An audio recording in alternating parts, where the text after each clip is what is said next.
Neki ormari su posebniji od ostalih, a kad je u pitanju naša vintage kolekcionarka Divna, možete biti sigurni da svaka modna kombinacija pršti od priča, povijesti, znanja i inspiracije.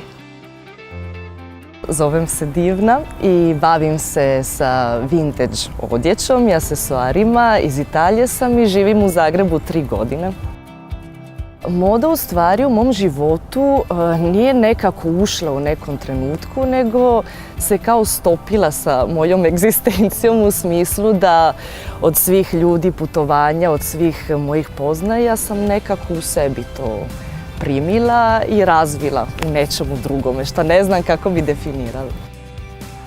Moj stil bi opisala kao dosta šizofrenički u smislu da se stalno mijenja, ovisi o danima, ovisi o trenucima i nemam nikakva pravila. Tako da je čista inspiracija dana.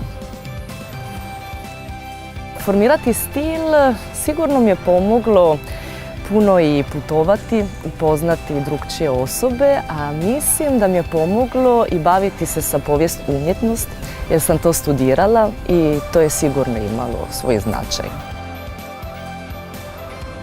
Moda nema neku najvažniju ulogu, paradoksalno, ali je ima u smislu umjetničkog dijela. Nekako me privlači u smislu forma, u smislu boja, u smislu ekspresije. Pa moja zagrebačka priča je počela zbog osobnih razloga, u smislu da me ljubav ovdje donio, ali već sam planirala ostaviti Italiju. I onda su se dogodile nekoliko stvari na more u Rovinju i nekako me život donio do Zagreba gdje sam našla i sebi i svoj posao, tako da happy ending za sad.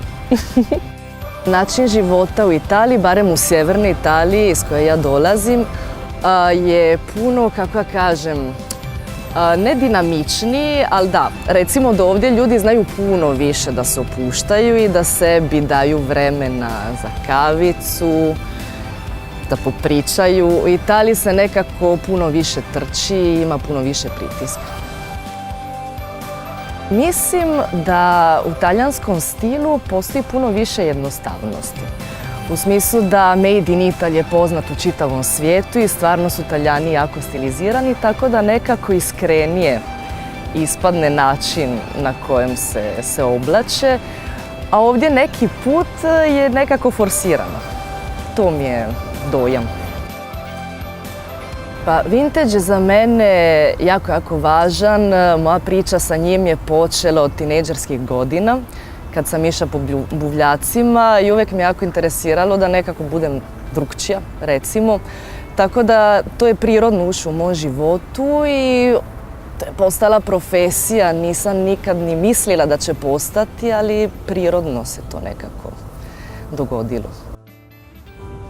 Pa mislim da je najvažnije slušati sebe i ne opterećivati se sa mišljenjima drugih osoba, jer to postane kavez. A sve ono što nije kavez je naša sloboda, ono što je sloboda je naša ekspresija osobna.